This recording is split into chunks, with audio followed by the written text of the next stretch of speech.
Hello, welcome to my channel the legal academy. I hope आप लोग सब ठीक होंगे।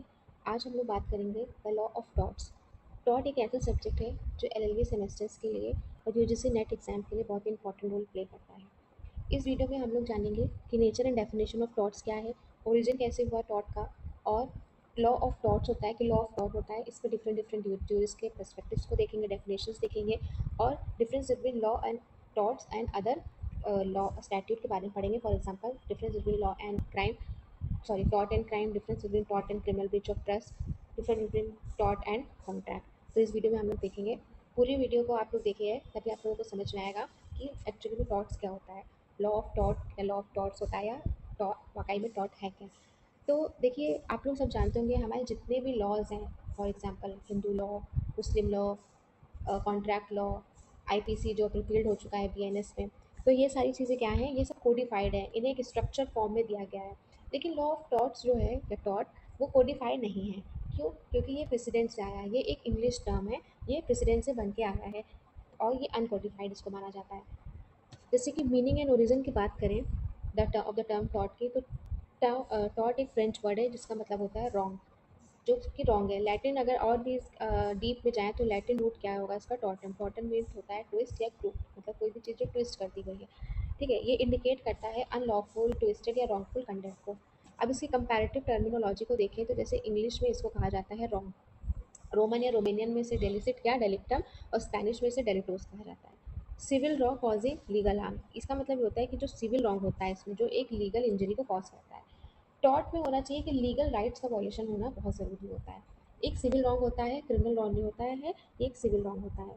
अब हम लोग बात करेंगे नेचर ऑफ टॉर्ट्स की, कि नेचर ऑफ टॉर्ट्स क्या है।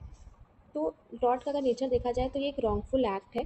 ठीक है, जहाँ पर एक पर्सन हो, एक पर्सन जो होता है वो अनदर पर्सन के लीगल राइट्स को वायलेट करता है। जैसे for example right to vote, right to vote हमारा लीगल राइट है, और अगर कोई पर्सन हमें वोट देने से मना करता है तो ये हमारे लीगल राइट्स का वायलेशन करता है।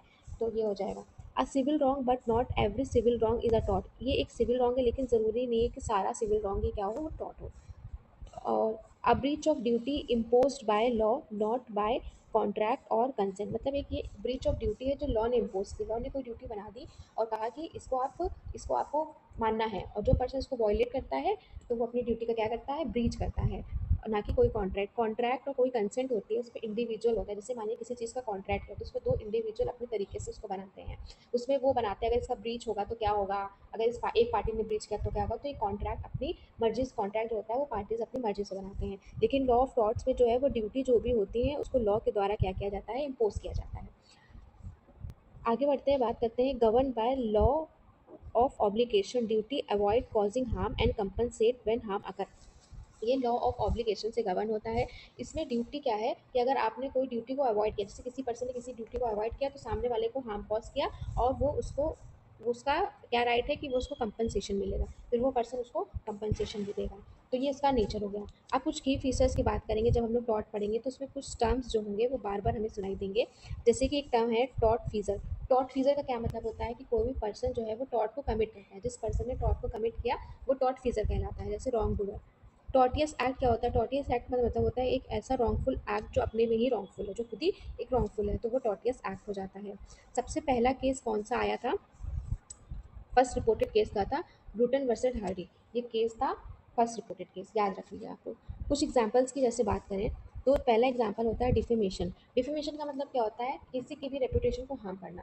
फॉर एग्जांपल न्यूज़पेपर में अगर हमने किसी पर्सन के बारे में लिखा दिया कि ये पर्सन क्या है, एक थीफ है, चोर है, इसने चोरी की है, भले उसने नहीं की है, लेकिन हमने उसके उसके एक न्यूज़पेपर में उसके बारे में झूठी अफवाह छपवा दी, तो ये क्या हो जाएगा, ये डेफेमेशन हो जाएगा, इसने टॉट कमिट किया है।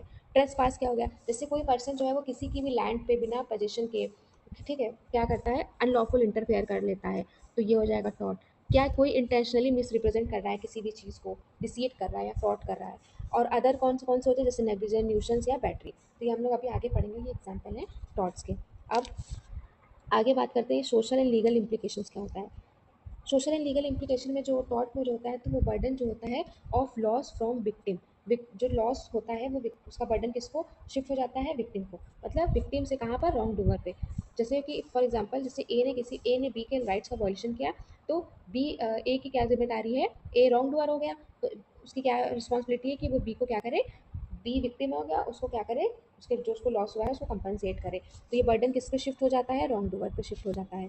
Protect individual right, discourage harmful conduct, individual right को ये प्रोटेक्ट करता है, हार्मफुल कंडक्ट को डिस्करेज करता है। इंश्योर कंपनसेशन, कंपनसेशन को इंश्योर करता है जो कॉन्ट्रैक्ट या एग्रीमेंट से इंडिपेंडेंट होते हैं। अब हम लोग बात करते हैं डेफिनेशन ऑफ टॉर्ट की। सबसे पहली डेफिनेशन जो है वो टॉर्ट की किस में दी गई है, लिमिटेशन ऑफ एक्ट 1963 के सेक्शन 2M में। सेक्शन 2M में बताया गया है कि टॉर्ट क्या होता है। तो लिमिटेशन एक्ट का, tort means a civil wrong which is not exclusively a breach of contract और ब्रीच ऑफ ट्रस्ट। टॉर्ट एक सिविल रॉन्ग है जो कि क्या है, किससे बिल्कुल एक्सक्लूसिव इंडिपेंडेंट है, ब्रीच ऑफ कॉन्ट्रैक्ट से और ब्रीच ऑफ ट्रस्ट से। ठीक है, इंडिपेंडेंट है ये, इंडिपेंडेंट एक ये टॉर्ट क्या है, एक सिविल इंडिपेंडेंट सिविल रॉन्ग है जो कॉन्ट्रैक्ट और ट्रस्ट से क्या है, आउटसाइड है। एग्जाम्पल जैसे रैश ड्राइविंग एक रॉन्ग है, नेग्लिजेंस एक रॉन्ग है। फॉर एग्जाम्पल जैसे कि एक पर्सन ने गाड़ी बुक की कहीं जाने के लिए, तो वो पर्सन जो ड्राइवर है वो बीच रास्ते में रोक देता है और कहता है कि अब हम आगे नहीं जाएंगे, तो ये टॉर्ट नहीं हुआ। ये क्या होगा, ये इन दोनों के बीच में कॉन्ट्रैक्ट है, ये तो बीच ऑफ कॉन्ट्रैक्ट है। लेकिन अगर जो पर्सन ने गाड़ी बुक की है और जो ड्राइवर है बहुत ही रैश तरीके से गाड़ी को चला रहा है, जो कि पब्लिक के लिए भी हार्मफुल है और उस पर्सन के लिए भी हार्मफुल है, तो ये क्या है, ये रैश ड्राइविंग है, ये नेग्लिजेंस है। तो ये सब ये क्या होगा, ये सिविल रॉन्ग हो जाएगा, ये टॉर्ट हो जाएगा। तो ये हो गया। अब डेफिनेशंस की बात करते हैं। जैसे सालमन, सालमन ने क्या कहा था कि, सालमन का कहना था कि law of tort may be defined as the body of person which govern the redress of civil wrong exclusive of breach of contract, breach of trust and other merely equitable obligation। Salmon का कहना था कि law of tort जो है उसको define किया गया है। लॉ ऑफ टॉर्ट एक क्या है, एक बॉडी ऑफ प्रिंसिपल है जो कि गवर्न करता है या रिड्रेस करता है सिविल रॉन्ग को। ठीक है, जो कि breach of contract, breach of trust या अदर जो इक्विटेबल ऑब्लिगेशन है उनसे इंडिपेंडेंट है, उनसे इंक्लूसिव है। दूसरी डेफिनेशन जो है वो विनफील्ड की है। विनफील्ड का क्या कहना है, विनफील्ड कहती, विनफील्ड ने तीन बातें की थी कि लाइबिलिटी जो है टॉर्ट में वो अराइज होती है ब्रीच ऑफ ड्यूटी से जो लॉ के द्वारा फिक्स है। ड्यूटी ओ कौन करता है, पर्सन जनरली, जो कि कॉन्ट्रैक्ट या से अलग होती है, स्पेसिफिक होती है, नहीं होती है। ब्रीच जो है वो रिड्रेसेबल होता है, ब्रीच क्या होता है, वो रिड्रेसेबल होता है by unliquidated damages. Unliquidated damages वो डैमेजेस होते हैं जो पहले से डिटरमिन नहीं होते हैं, जिन्हें कोर्ट को डिटरमिन करता है। जब वो केस आएगा, जब उसके सामने कोई केस आता है तो कोर्ट डिटरमिन करता है। और लिक्विडेटेड डैमेजेस वो होते हैं जो जैसे अक्सर कॉन्ट्रैक्ट में यूज़ किए जाते हैं, जिससे पार्टीज जो है वो डिसाइड कर लेती है अगर कॉन्ट्रैक्ट का ब्रीच होता है तो इतना इतना अमाउंट का कंपनसेशन किया जाएगा। तो ये बात ये विनफील्ड ने बताया था। अब फ्रेजर की बात आती है। फ्रेजर क्या कहते हैं कि लॉ टॉर्ट क्या है, टॉर्ट एक इन्फ्रिंजमेंट है जो राइट इन रेम है। राइट इन रेम दो टाइप के राइट होते हैं, एक राइट इन रेम होता है, एक राइट इन पर्सोनम होता है। राइट इन रेम जो होता है वो अगेंस्ट होल वर्ल्ड होता है। राइट इन पर्सोनम क्या होता है, वो किसी इंडिविजुअल के अगेंस्ट होता है। फॉर एग्जांपल जैसे कॉन्ट्रैक्ट, दो लोगों ने कॉन्ट्रैक्ट साइन किया, अगर कॉन्ट्रैक्ट का ब्रीच होता है तो इसमें उस जो पर्सन है, दूसरा पर्सन जिसको जो लॉस सफ़र कर रहा है, वो उसके अगेंस्ट होता है, इसको राइट इन पर्सोनम कहते हैं। और राइट इन रेम क्या होता है, जैसे कि मानिए कोई मर्डर हुआ, जिससे पूरा सोसाइटल कॉन्साइंस शेक हो जाता है, पूरी सोसाइटी से डर जाती है, तो वो राइट इन पर्सोनम होता है। जैसे कि इसने फ्रेजर ने बताया था कि बिलोंगिंग टू प्राइवेट इंडिविजुअल, ये प्राइवेट इंडिविजुअल को बिलोंग करता है टॉर्ट। और compensation at suit of injured party, compensation suit के द्वारा दिया जाएगा इंजर्ड पार्टी को। तो ये फ्रीजर की डेफिनेशन हो गई। अब नेक्स्ट डेफिनेशन है बड्रिक की। बड्रिक की डेफिनेशन क्या है, बड्रिक कहते हैं टॉर्ट एक ऐसा एक्ट और ओमिशन है जो कि अनलॉफुली वायलेट करता है किसी के लीगल राइट को जो लॉ के द्वारा क्रिएट की गई है। रेमेडी क्या है, common law action for remedies, जैसे कि सूट जाएगा और केस कोर्ट सुनेगी तो डैमेजेस को प्रोवाइड करेगी। तो ये बड्रिक ने कहा था। अब है सबसे इंपॉर्टेंट बात कि लॉ ऑफ टॉर्ट होता है कि लॉ ऑफ टॉर्ट्स होता है। तो इसमें विनफील्ड और सालमन दोनों ने अपने अपने पॉइंट ऑफ व्यू को रखा है। सबसे पहले हम लोग विनफील्ड की बात करेंगे। विनफील्ड का कहना था कि विनफील्ड की एक बुक थी जिनका नाम था लॉ ऑफ टॉर्ट। इन्हें इसे यूनिटी थ्योरी भी कहा जाता है। इनका मतलब था कि लॉ ऑफ टॉर्ट जो है एक ब्रॉड है और यूनिफाइड है। ठीक है, ये ब्रॉड है, एक ब्रॉड टर्म है। Every wrongful act causing harm is actionable unless justified by law. जितने भी रॉन्गफुल एक्ट जो होंगे, कॉज जो हार्म को कॉज करते हैं, वो एक्शनेबल होंगे जब तक लॉ के द्वारा जस्टिफाई ना किए जाए कि ये रॉन्ग नहीं है। अदरवाइज जितने भी हार्म होंगे वो क्या होंगे, वो एक्शनेबल होंगे जो हार्म को कॉज कर रहे हैं। इन्होंने इनकी थ्योरी को एक इंग्लिश केस के द्वारा सपोर्ट किया जाता है जिसका नाम स्किनर वर्सेस सॉ है। तो विनफील्ड की जो थ्योरी थी वो एक ओपन तरीके से थी, ओपन थी। मतलब इसमें इन्होंने कोई क्राइटेरिया नहीं सेट किया था कि नहीं नहीं ये चीज़ होगा तो ये ही सिविल रॉन्ग होगा, ये टॉर्ट होगा, ऐसा उन्होंने कुछ नहीं कहा था। उन्होंने ओपनली बात की थी कि जितने भी रॉन्ग होंगे अगर वो राइट्स को वायलेट करेंगे, एक इंजरी को कॉज करेंगे किसी अदर पर्सन की, और वो जस्टिफाइड, जब तक वो अनलेस जस्टिफाइड बाय लॉ नहीं होंगे वो क्या होंगे, एक्शनेबल होंगे। ये उन्होंने बात की थी बिल्कुल, इसीलिए विनफील्ड ने लॉ ऑफ टॉर्ट से लॉ ऑफ टॉर्ट कहा है। अब बारी आती है पिजन होल थ्योरी की, जो किन्होंने दी थी, सालमन दी थी। सालमन का कहना था, उनकी बुक का नाम था लॉ ऑफ टॉर्ट्स। इन्होंने पिजन होल थ्योरी भी दी थी। इन लॉ ये क्लोज सेट ऑफ की बात करते हैं। उन्होंने कहा था टॉर्ट लॉ एक क्लोज सेट है, एक स्पेसिफिक है, जिसका नाम टॉर्ट्स रखा है। टॉर्ट्स मतलब समझ ले खांचे बना दिए थे। इनकी पिजन होल थ्योरी यही कहती है कि इन्होंने जैसे कि कुछ डब्बे बना दिए थे कि, और जैसे एक डिब्बा डेफिमेशन का, एक डिब्बा नेग्लिजेंस का, एक डिब्बा असॉल्ट का, ऐसे उन्होंने डब्बे बना दिए थे और कहा था कि नहीं नहीं ये रॉन्ग होगा, तो अगर ये इस डिब्बे में फिट हो रहा है तब तो ये टॉर्ट होगा, अदरवाइज ये टॉर्ट नहीं है। तो उन्होंने क्राइटेरिया सेट कर दिया, इन्होंने क्लोज एक सेट बताया था।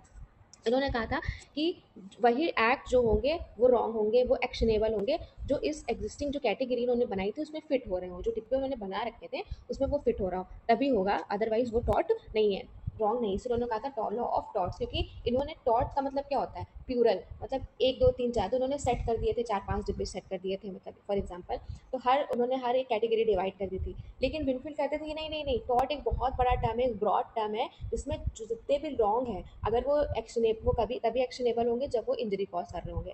और इन्होंने कहा था नहीं, वो तभी एक्शनेबल होंगे जब वो उस डिब्बे में फिट हो रहे होंगे।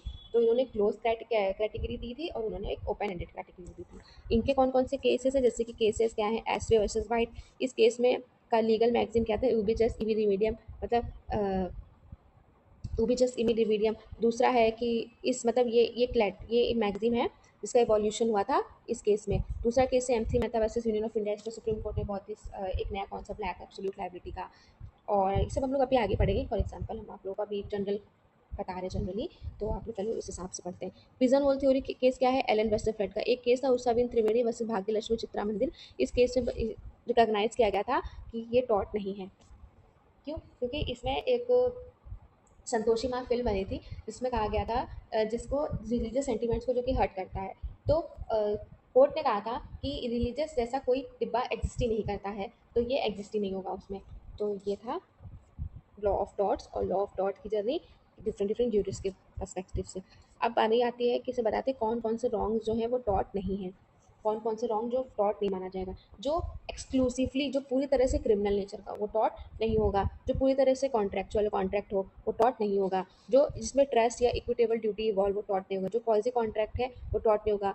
It belong to the law of restitution, जो रिस्टोर कर रहा है जिस चीज़ों, जैसे फॉर एग्जाम्पल कोई डिलीवरी मैन है, कोई लग्जरी आइटम लेके आया है मेरा, और वो जाके उसने किसी अलग घर में दे दिया, और जो अलग घर वाले पर्सन है उन्होंने उसको रिसीव कर लिया। तो रिस्टोर करना है ना मुझे उसको, उनकी ड्यूटी क्या बनती है, वो मुझे वापस करे।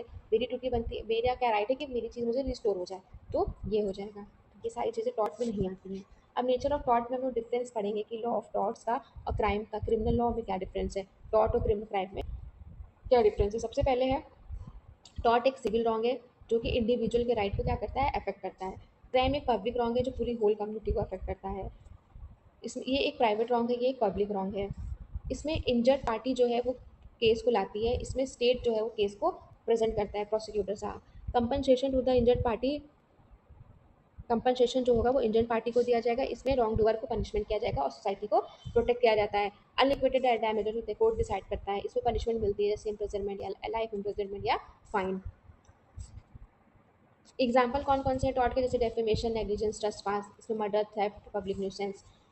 इसमें ड्यूटी, टॉर्ट में ड्यूटी जो होती है वो लॉ के द्वारा फिक्स होती है, इंडिपेंडेंट ऑफ कंसेंट होता है या कॉन्ट्रैक्ट होता है। इसमें ड्यूटी जो है वो कौन वो करता है, सोसाइटी वो करती है।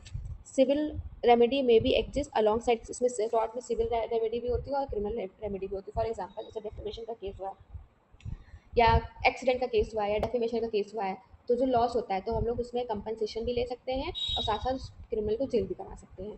कंपनसेशन लेते हैं अपनी सिचुएशन को रिस्टोर बैक करने के लिए, और उस पर्सन को हम लोग जेल भी करा सकते हैं।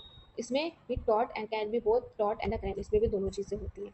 Violation of public right, public right का वायलेशन, प्राइवेट सॉरी टॉट में प्राइवेट राइट का वायलेशन होता है, इसमें पब्लिक राइट या पूरी होल कम्युनिटी का होता है। कंपनसेशन जो होता है वो लॉस सफर, जो लॉस होता है उसका कंपनसेशन दिया जाता है, इसमें पनिशमेंट दिया जाता है कि फ्यूचर ऑफेंसेस को प्रिवेंट करने के लिए। कोर्ट जो है वो इन्फोर्स करती है रेमेडी, सिविल कोर्ट इन्फोर्स करती है इसमें, इसमें क्रिमिनल कोर्ट्स इन्फोर्स करती हैं। तो ये था टॉर्ट एंड क्राइम में। अब बात करते हैं tort and breach of trust में क्या डिफरेंस है, ब्रीच ऑफ कॉन्ट्रैक्ट में क्या डिफरेंस है। इसमें वायलेशन, टॉर्ट का वायलेशन क्या होता है, राइट इन रैम होता है, इसमें राइट इन पर्सोनम होता है। मतलब दो इंडिविजुअल ने कॉन्ट्रैक्ट किया, उसमें किसका राइट वायलेशन हुआ, एक इंडिविजुअल को, अगर एक ने ब्रीच किया तो दूसरे का वॉल्यूशन होता है, फिर पूरी सोसाइटी या पूरे कम्युनिटी का कोई रोल नहीं होता है। ये अराइज होता है independently impose by law, law के द्वारा ये अराइज होता है consent of the party, contract जो है दोनों पार्टी से कंसेंट पे अराइज होता है। कंसेंट, कंसेंट जो है वो मोस्ट इंपॉर्टेंट टर्म है कॉन्ट्रैक्ट का। Impose by law on all member of society, law के द्वारा इम्पोज किया जाएगा सभी मेंबर के द्वारा। ये वॉलंटरी पार्टी जो है वो अंडरटेक करती है टर्म्स एंड कंडीशन को कॉन्ट्रैक्ट की। इसमें प्रिविटी रिक्वायर्ड नहीं होती है। प्रिविटी मतलब होता है कि थर्ड पार्टी जो है वो सू कर सकता है, थर्ड पार्टी सू कर सकता है। मतलब जैसे कि लॉस किसी दो पर्सन को हुआ है तो कोई थर्ड पार्टी भी सू कर सकती है उस पर्सन को ले, और तो इसमें no privity required, anyone harm can sue, कोई भी जो हार्म, कोई भी सू कर सकता है। और कॉन्ट्रैक्ट में प्रिविटी रिक्वायर्ड होती है कि थर्ड पर्सन, ओनली पार्टीज जो होती है जिनको नुकसान होता है, जिनको लॉस होता है, वही सू कर सकती है। उसके बाद है लाइबिलिटी जो है वो अराइज होती है स्पेशल सर्कमस्टांसेस में, जो रॉन्ग डूअर को खुद नहीं पता होता है कि उसको इतना इतना कंपनसेशन देना पड़ेगा। इसमें लाइबिलिटी डैमेजेस जो होते हैं और पार्टीज की नॉलेज में होती है, मतलब कॉन्ट्रैक्ट साइन करने समय ही पार्टी डिसाइड कर लेती है अगर कोई भी रॉन्ग होता है तो कितना कितना कंपनसेशन दिया जाएगा या क्या क्या दिया जाएगा, पार्टी पहले से डिटरमाइन कर लेती है। लेकिन टॉर्ट में ऐसा नहीं होता, टॉर्ट में कोर्ट डिटरमाइन होता है। लॉ, इसमें लॉ ऑफ टॉर्ट में एग्जाम्पली डैमेजेस अवॉर्ड किए जाते हैं। एग्जाम्पलरी डैमेजेस का मतलब होता है कि जो एग्जाम्पल सेट करना है कि दोबारा से रॉन्ग ना हो, लेकिन इसमें ऐसा नहीं होता है कॉन्ट्रैक्ट में। टाइम जब कब स्टार्ट होता है, जब डैमेज कॉज हो जाता है। इसमें टाइम कब स्टार्ट होता है, जब ब्रीच कॉज होता है। मोटिव जो होता है इसमें रिक्वायर होता है, often consider as required in टॉट, कंसिडर इन टॉट, बट कॉन्ट्रैक्ट में मोटिव का कोई रोल नहीं होता है, it is immaterial. Unliquidated damages and assess by the court, liquidated damages इसमें दिया जाता है। Compensation for loss suffered, remedy in compensation for loss suffered but based on agreement, agreement में ये डिसाइड हो जाता है। Tort and criminal breach of trust की बात करेंगे। Tort is committed by a person that result in harm to another without consent, बिना किसी कंसेंट के उस पर्सन को हार्म कर दिया आपने, उस पर्सन की कंसेंट नहीं थी, आपने उसको हार्म कर दिया। लेकिन क्रिमिनल और ब्रीच ट्रस्ट में एक ड्यूटी का वायलेशन होता है किसी की, ट्रस्टी के द्वारा। कोई ट्रस्टी है जिसका जिसका ड्यूटी है इस चीज़ को केयर करना, और वो उसका वायलेशन करता है किसी प्रॉपर्टी का, और बेनिफिशियरी को क्या करता है तो जो उसके ओरिजिनल जो ओनर होता है उसको क्या करता है, लॉस सफ़र करता है। फॉर एग्जांपल जैसे कि कहीं कोई मानिए कोई वेयर हाउस है, हमने अपनी फर्नीचर जो है वहाँ इंटरेस्ट कर दिया इतने दिन के लिए कि हम कहीं जा रहे हैं बाहर, और वो क्या करते हैं ट्रस्टी, वो उसको बेच देते हैं, तो हमको लॉस हुआ, तो क्रिमिनल ब्रीच ऑफ ट्रस्ट हो जाएगा। जनरली इसमें अनलिक्विडेटेड डैमेजेस होता है, इसमें लिक्विडेटेड डैमेजेस होता है। अगर प्रॉपर्टी को कोई भी लॉस होता है वो पहले से डिटरमाइन कर लिया जाता है। इंजर्ड पार्टी जो होती है वो डैमेजेस को क्लेम कर सकती है in compensation for the harm cause, जो भी हार्म कॉज हुआ बेनिफिशियरी जो है वो क्लेम कर सकता है compensation based on the loss, जो भी लॉस उसको हुआ है उसके बेस पे। फिर अब बात करते हैं law and tort and quasi contract में। टॉर्ट क्या होता है, टॉर्ट में ड्यूटी जो है वो रॉन्ग इम्पोज किया जाता है लॉ लॉ के द्वारा due to wrongful acts irrespective of any prior agreement, कोई एग्रीमेंट नहीं होता है। और इसमें क्या होता है, कॉजी कॉन्ट्रैक्ट जो होता है, कॉजी कॉन्ट्रैक्ट का मतलब ही होता है कि कोई कॉन्ट्रैक्ट नहीं साइन हुआ लेकिन वो कॉन्ट्रैक्ट जैसा लगता है, इसको भी लॉ के द्वारा ही इम्पोज किया जाता है। इसमें एक पार्टी को एडवांटेज होता है, दूसरी पार्टी को लॉस होता है।